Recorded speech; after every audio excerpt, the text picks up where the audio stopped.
Seattle was once the Wild West, bitterly divided between an open city that tolerated gambling and prostitution south of Yesler Way, and a closed city that would enforce laws everywhere without exception. Amid this debate in March 1910, Hiram Gill was elected mayor, but soon faced charges of corruption. Female voters, just having acquired suffrage in our state, launched a successful recall petition. The campaign resembled a piece of theater, for which we've created a script with actual quotes from key players. Our cast: Mayor Hiram Gill, 1866 to 1919, an open city proponent, former city councilman, lawyer noted for defending houses of ill repute, casually smoked a corncob pipe. Charles Whoppy Wappenstein, 1853 to 1931, Gill's police chief, 5 feet tall, with a walrus mustache, considered genially effective, if utterly corrupt. The Reverend Mark Matthews, 1867 to 1940, an angular 6'5" First Presbyterian preacher, popular denouncer of sin.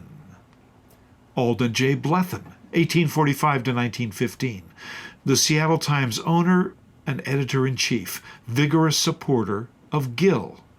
Erastus Brainerd, 1855 to 1922, Seattle Post-Intelligencer editor-in-chief, Queen City booster, open city opponent. Gill: I don't pretend to be a very good man, but I know the law and will enforce it. Whoppy: people don't really want a clean city. They just say they do. Matthews: this city doesn't want prostitution, gambling, all-night saloons, or police corruption. Blethen: not one iota of testimony proves that Wappenstein has taken money as a public official. Brainerd: he would make a model chief of police were it not for his one known weakness, graft. Whoppy: there will be a chance for all of us to make some money. Brainerd: Gill has allowed enforcers of the law to enter into lewd partnerships with breakers of the law. Blethen: all the ranting of the PI gang will never cause the times to turn against these two men. Matthews: this is a campaign of decency versus indecency. Gill: public decency is not the issue. What do you care about some cuss shooting craps? Whoppy: Mayor Gill is one of the most popular mayors Seattle has ever had, and there's little danger of his recall. Gill: if Charlie Wappenstein had committed 100 murders, I will see that he holds his job. Matthews: every ballot cast will be either for or against righteousness, civil purity, and law enforcement. Blethen: Gill's fate lies with the women of Seattle. To his regret, Blethen was correct. On February 7th, 1911, Seattle's female voters resoundingly ousted Gill in the first mayoral recall election in U.S. history. In 1914, Gill was re-elected mayor.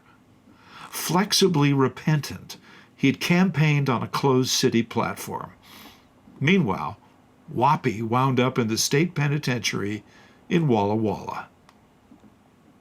In our first then photo, on February 2nd, 1911, 4 days before his recall election, Mayor Hiram Gill addressed an overflow crowd of 2,200 people in the Grand Opera House near 3rd and Cherry, then crossed 3rd to the packed Seattle Theater to again deny charges of political corruption.